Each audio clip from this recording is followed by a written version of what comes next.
Madame, Monsieur, bonjour et bienvenue aux 12 heures de ce 13 septembre. À la une de l'actualité, l'engagement de l'Algérie pour le développement de l'Afrique réitéré lors de l'IATF 2025, abrité par Alger. Le bilan dressé lors d'une conférence de presse animée par le ministre d'État, ministre des Affaires étrangères, de la communauté nationale et des Affaires africaines.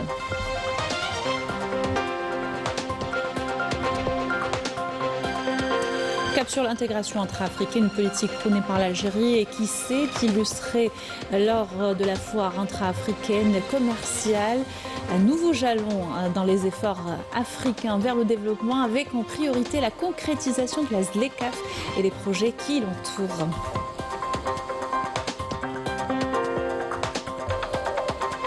Les préparatifs vont bon train à J-7 de la rentrée scolaire. Plus de 320 nouveaux établissements avec des équipements modernes ouvriront leurs portes pour accueillir les élèves dans les meilleures conditions.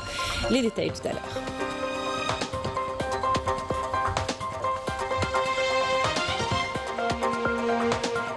L'Assemblée générale des Nations unies vote un projet de résolution approuvant la mise en œuvre de la solution à deux États et la création d'un État palestinien indépendant. La fin de l'agression contre Gaza également, où la situation est dramatique. La politique de la terre brûlée pratiquée par l'occupant sioniste fait vivre l'enfer à des dizaines de milliers de Palestiniens.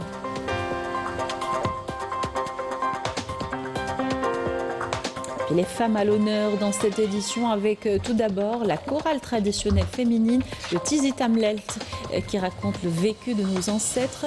C'est la mémoire du village. Et puis nous irons à la découverte d'une artisane fromagère engagée également dans la formation pour transmettre nos saveurs et notre patrimoine culinaire. Bienvenue à tous, heureuse de vous retrouver. Je vous disais un titre, le ministre d'État, ministre des Affaires étrangères, de la communauté nationale à l'étranger et des Affaires africaines, Ahmed Attaf, a animé aujourd'hui une conférence de presse sur le bilan de la 4e édition de la foire commerciale intra-africaine tenue du 4 au 10 septembre à Alger. Un événement fruit de la volonté du président de la République, Ahmed Tebboune, qui a tenu à ce que l'Algérie assume ses responsabilités pour conduire le continent vers son développement économique. Ahmed Attaf est revenu sur le montant et le nombre des contrats signés durant cette 4e édition, rappelant que le bilan définitif sera communiqué par la Banque africaine d'import-export, seul organisme habilité à communiquer les chiffres finaux de cet événement continental majeur et qui a connu, selon le ministre des Affaires étrangères, un succès total et ceux de la vie de l'ensemble des participants. Plus de détails sur cette conférence de presse lors de nos prochaines éditions. Et puis la foire commerciale intra-africaine s'est clôturée après 6 jours d'intenses activités à Alger. La 4e édition a été celle de tous les records, à commencer par le nombre de participants, au nombre de visiteurs, en passant par le montant des contrats conclus lors de l'IATF. Plus de 48 milliards de dollars, dont 11 milliards et demi au profit de l'Algérie. Un autre chiffre à retenir de cette édition de l'IATF. Les détails par Yanis Aïd Belkacem. La foire commerciale intra-africaine d'Alger a dépassé toutes les prévisions et pulvérisé tous les records en comparaison avec les précédentes, avec un bilan qualifié d'historique. Placée sous le slogan « Passerelle vers de nouvelles opportunités », cette édition a été inaugurée par le président de la République qui a affirmé dans son allocution que l'Algérie demeurera un acteur incontournable de la transformation du continent africain et un défenseur des pays aspirant au développement et à la consolidation de leur souveraineté politique, économique et culturelle. Il a également réitéré l'engagement de l'Algérie en faveur d'une Afrique forte, solidaire et prospère, capable d'occuper toute sa place sur la scène internationale. C'est dans cet esprit que cette édition d'Alger a battu des records à plusieurs niveaux. Une réussite exceptionnelle selon les organisateurs. Près de 112 500 visiteurs ont été recensés, soit plus de 3 fois l'objectif annoncé, dont 60 000 en présentiel. À titre de comparaison, la dernière édition avait attiré à peine 28 000 visiteurs. L'édition d'Alger s'est aussi distinguée par une participation record des chefs d'État et de gouvernement, 20 au total, contre seulement 8 en 2023. Sur le plan économique, 2148 exposants ont pris part à l'événement, dont 1923 sur place et 225 à distance. Le nombre d'acheteurs a lui aussi dépassé les attentes, 987, bien au-dessus des 750 espérés. Cette 4e édition a rassemblé 49 pays africains et 21 pays hors du continent, confirmant la vocation de l'IATF comme plateforme mondiale de rencontres et de partenariats. En tout, 132 délégations officielles ont fait le déplacement à Alger, là encore un record. De nombreux exposants ont salué la qualité de l'organisation, estimant qu'elle reflète l'engagement de l'Algérie envers le continent et sa volonté de renforcer ses liens avec les pays africains. L'IATF 2025 vraiment nous a propulsés parce que en regardant déjà les résultats que j'ai reçus lors de cette foire, je peux dire que c'est vraiment positif. J'ai passé d'excellents moments ici en Algérie. J'ai été touchée par l'accueil et la chaleur des Algériens. Merci pour cette belle opportunité. Je remercie les Algériens pour leur accueil. J'espère vous revoir dans 2 ans au Nigeria. C'est une expérience intéressante et enrichissante. Je remercie les Algériens et tous les organisateurs. J'aime l'Algérie et je reviendrai certainement. Au Palais des Expositions des Pins Maritimes, le rideau est tombé sur une édition qui restera, de l'avis de tous, gravée dans l'histoire, la plus grande, la plus fréquentée et la plus fructueuse, jamais organisée depuis la création de l'IATF. Et pour l'Algérie, avec des milliards de dollars de contrats, le pari est plus que réussi. Et le stand du ministère de la Culture et des Arts élu meilleur au Canex 2025, la manifestation culturelle qui s'est tenue en marge de la foire commerciale intra-africaine à Alger. Durant l'événement, un atelier international a été consacré aux sites archéologiques africains et leur inscription au patrimoine mondial. Il a été question d'évaluer des propositions pour leur protection et leur préservation, plus bien sûr de sessions de formation. Iman Ben Belkhir, Maïsal Bouhel. L'atelier international de formation consacré à l'évaluation préliminaire des propositions d'inscription de sites archéologiques sur la liste du patrimoine mondial s'est tenu dans une démarche qui illustre l'engagement de l'Algérie à soutenir les efforts internationaux pour la préservation du patrimoine commun de l'humanité. Un espace d'échange qui a réuni des experts venus de différents pays afin de partager leur expérience et de renforcer les compétences en matière de sauvegarde du patrimoine culturel et naturel. L'aspect théorique portait sur la présentation de la méthodologie d'élaboration de l'évaluation préliminaire, tandis que sur le plan pratique, chaque participant a présenté le dossier représentant son pays. Le premier aboutissement de cet atelier a été la formation des experts africains et algériens afin qu'ils se familiarisent avec le nouveau processus d'inscription et qu'ils puissent ainsi préparer eux-mêmes leurs propositions. Le Palais de la Culture a également hébergé des activités, des journées créatives africaines organisées en marge du Salon du commerce intra-africain à Alger. Plusieurs créateurs algériens et africains se sont rencontrés à cette occasion, un nouvel hommage aux capacités de la jeunesse africaine, mais aussi une opportunité pour mettre en lumière des talents novateurs qui contribuent à bâtir des ponts de communication entre les peuples. C'est une consécration à l'échelle africaine, preuve que l'Algérie dispose bel et bien d'une plateforme prête à impulser une nouvelle dynamique à l'industrie du film d'animation. Les jurys présents sont africains. Cette initiative a pour but de leur faire découvrir notre gastronomie.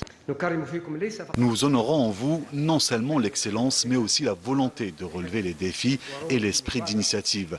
À travers vous, c'est également l'Algérie que nous mettons à l'honneur, ainsi que sa contribution au sein du continent africain. Je tiens à vous féliciter de tout cœur pour la réussite éclatante de l'organisation du Salon du commerce intra-africain, ainsi que pour l'obtention du prix du meilleur pavillon lors de cet événement prestigieux. Je me réjouis de cet événement et félicite l'Algérie pour cette consécration importante. Cette manifestation africaine s'est clôturée avec une fusion entre le patrimoine et la création, reflétant ainsi la place de l'Algérie en Afrique dans le domaine patrimonial. L'Algérie a toujours été soucieuse de la préservation de son patrimoine tout en s'ouvrant sur la diversité culturelle du continent. À une semaine de la rentrée scolaire, on s'active pour accueillir les élèves dans les meilleures conditions. Et cette année, plus de 320 nouveaux établissements ont été inaugurés sur le territoire national. Des écoles primaires, collèges et lycées qui contribueront à réduire la charge dans certaines régions. Par ailleurs, d'autres projets sont en cours de réalisation. Nous dit Wissal Ouel Douabi et Anis Aït. La rentrée scolaire 2025-2026 sera marquée par le renforcement des infrastructures éducatives. Pas moins de 300 établissements scolaires ont déjà été livrés à travers tout le pays. Le secteur de l'habitat, de l'urbanisme et de la ville a réalisé 322 établissements scolaires, tous cycles confondus. Une opération destinée à alléger la pression sur certaines régions et couvrir les besoins de toutes les wilayas en la matière, notamment dans les nouvelles villes. L'objectif étant de garantir la réussite de la rentrée scolaire. 180 000 places pédagogiques ont été créées et équipées des dernières technologies pour améliorer les conditions d'accueil des élèves et leur assurer un cadre d'apprentissage de qualité.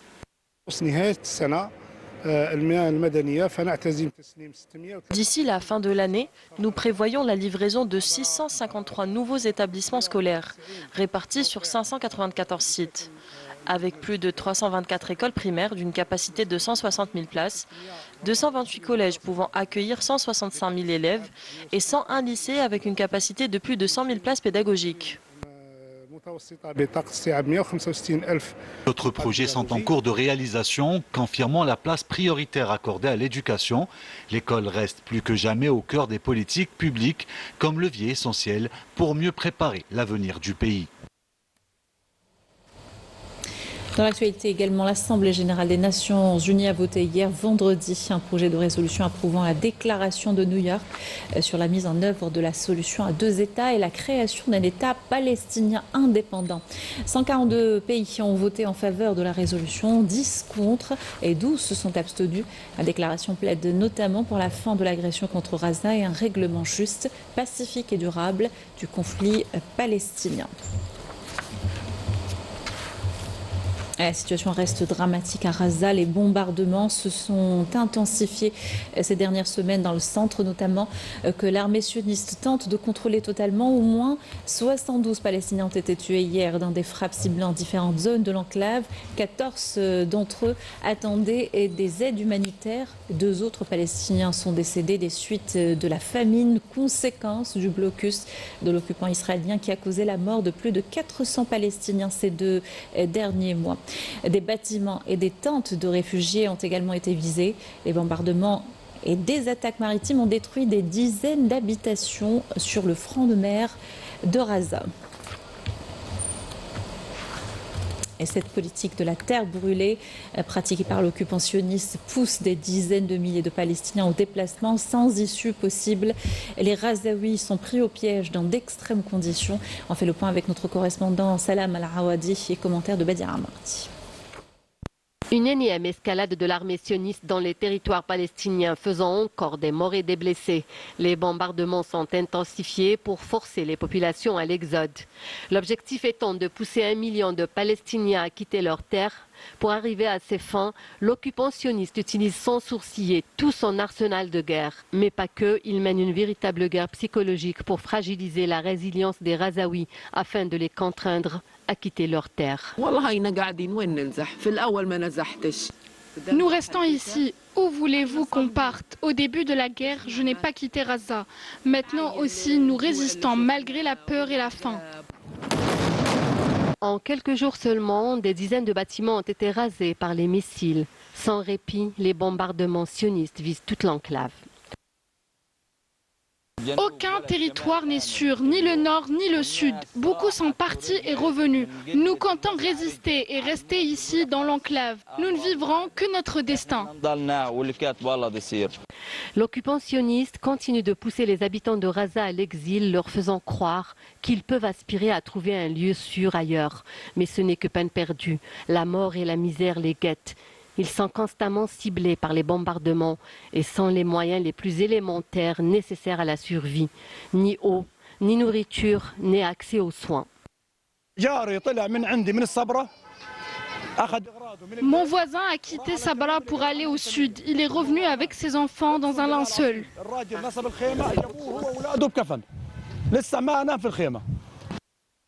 Toutes les tentatives de l'occupant sioniste de vider la bande de Gaza sont restées vaines devant la résistance et la bravoure d'un peuple qui reste attaché à sa terre qu'il compte préserver malgré sa destruction massive par le génocidaire sioniste. Et rentrée sociale sous tension au Maroc, des manifestations ont éclaté à travers le pays pour dénoncer l'effondrement du pouvoir d'achat aggravé par la flambée des prix des fournitures scolaires. Dans le même temps, le Marzahn continue sa politique de démolition de logements, laissant de nombreuses familles à la rue.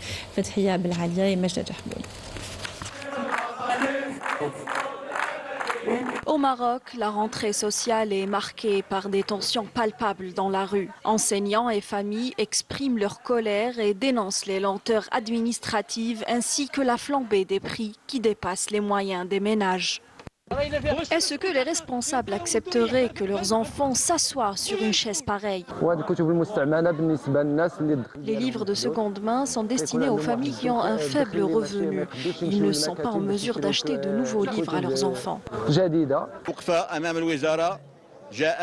Nous sommes ici devant le ministère pour protester fermement contre le refus de reconnaître notre catégorie et d'examiner nos revendications, notamment celles des gestionnaires pédagogiques. Le ministère de l'Éducation n'accorde aucune importance à la stabilité psychologique et sociale de cette catégorie. Pourtant, le gestionnaire pédagogique est au cœur du système éducatif. Autre image d'injustice sociale au Maroc, les démolitions de logements arbitraires qui se poursuivent. Des dizaines de familles sont quotidiennement expulsées de force, se retrouvant du jour au lendemain à la rue. Ils veulent qu'on abandonne nos maisons pour en faire ce qu'ils veulent. Ce sont de véritables voleurs de biens. S'ils veulent réellement notre bien, comme ils le prétendent, qu'ils nous donnent des logements ou qu'ils nous dédommagent pour qu'on puisse acheter ou louer. C'est injuste. Nous n'avons jamais bénéficié de quoi que ce soit, ni nos parents d'ailleurs. Et ils s'attendent à ce qu'on célèbre la Coupe du Monde. Ils se jouent de nous. Je me demande s'ils ont une conscience, comment ils peuvent fermer l'œil alors que nous sommes sans abri. Mais nous prions Dieu matin et soir pour qu'ils subissent le même sort, eux et leurs enfants. Une situation devenue insoutenable et une colère qui s'accumule depuis bien trop longtemps. Mais le Marzahn continue de favoriser l'enrichissement de l'élite rentière sur le dos des plus vulnérables. Retour dans le pays et direction Tizi Ouzou pour parler patrimoine. Un patrimoine bien conservé dans le village de Tizi Tamlelt. Une tradition féminine qui se transmet de génération en génération et qui raconte le vécu de nos ancêtres, leurs épopées, leurs douleurs et leurs joies. La chorale 100% féminine du village et sa mémoire vivante. Reportage de Fela Benouch. Tizi Tamlelt se réveille en douceur. Le reflet des rayons de soleil fait ressortir la blancheur de cette terre. Le ton est donné pour une journée animée dans ce village de la commune d'Iflissen.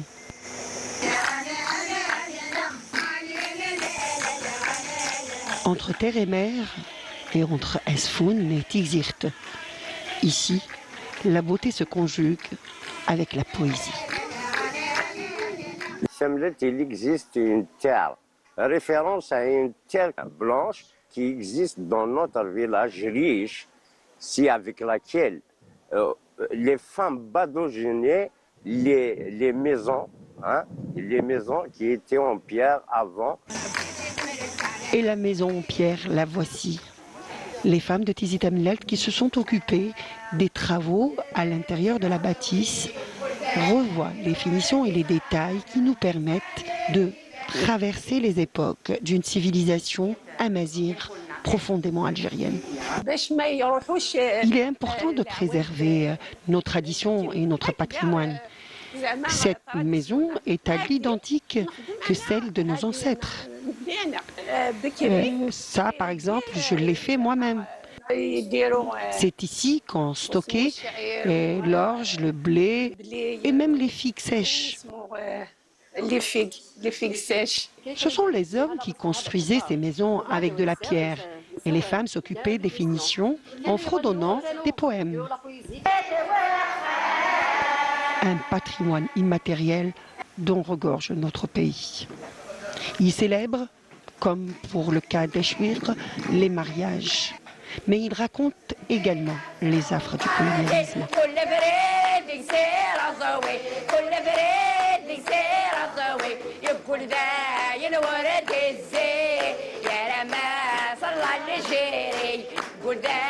Amr Toumi, un jeune homme de 14 ans, arraché à son enfance, il arrange sa mèche face à un miroir et se fait beau pour aller combattre l'armée française.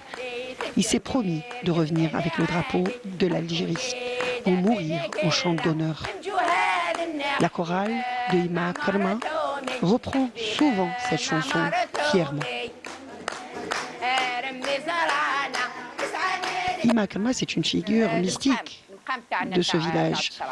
Cette chanson raconte l'histoire d'Amr Toumi, un jeune de la région d'Iflisen qui est parti très jeune rejoindre la lutte armée. Il a juré devant Dieu de ne pas revenir avant l'indépendance de l'Algérie et de porter haut l'emblème national. Ce tissu a été porté par nos mères et nos grands-mères lors de l'indépendance de l'Algérie. On l'appelle Bonjour l'Algérie. Toutes les femmes l'ont porté. On reprend souvent les anciennes chansons de nos artistes qui ont disparu. Demrouali, par exemple, Nora, paix à son âme, qui a chanté sur la beauté de nos montagnes.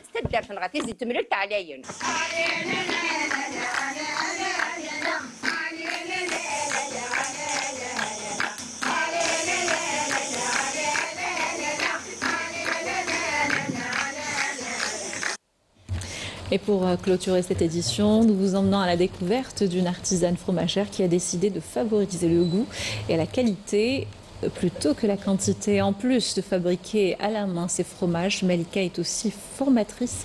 Son but ultime, faire découvrir au monde nos saveurs et notre patrimoine culinaire. Reportage de Yassine Hamdi. Au cœur d'un paysage dominé par les grandes laiteries industrielles, une voix singulière s'élève, celle de Malika, qui a choisi de tracer sa propre voie. Dans son petit atelier, elle transforme chaque matin le lait frais en fromage naturel, sain et ancré dans le patrimoine aux saveurs uniques, mariant savoir-faire traditionnel et innovation personnelle. Donc, quand on a la quantité, on n'a pratiquement jamais la qualité. Et les gens, ils sont en train de comprendre que la qualité peut venir je dirais, d'une sélection des produits, d'une sélection des recettes et surtout du bio. Son pari, résister à l'uniformité du goût imposée par l'industrie de masse et redonner aux consommateurs le plaisir d'un produit authentique façonné à la main. Nos ancêtres ont sauvegardé des recettes. Comme on connaît, le Djibel Narfas, c'est un fromage ancestral qui est connu sur les hauts plateaux, donc de Boussaada jusqu'au sud. Chez nous, chez les Mouzabites aussi, il y a un fromage aussi ancestral qui est très très très connu, qui est très très vieux, qui est la takmarit, qui est un fromage qui est pris l'après-midi, le soir, qui est fabriqué à la maison par les femmes et qui est pris avec du thé. Chose qui est étonnante, mais nous on associe aussi le sucré salé. L'histoire de Malika ne s'arrête pas aux frontières de son atelier. Son ambition est claire, faire voyager son fromage à travers toute l'Algérie et demain peut-être au-delà des frontières. Malika incarne aujourd'hui un modèle de persévérance et d'audace. Par son parcours, elle prouve qu'il est possible de transformer une passion en entreprise durable. Voilà qui termine notre journal. Merci de l'avoir suivi et excellente journée sur Canal Algérie.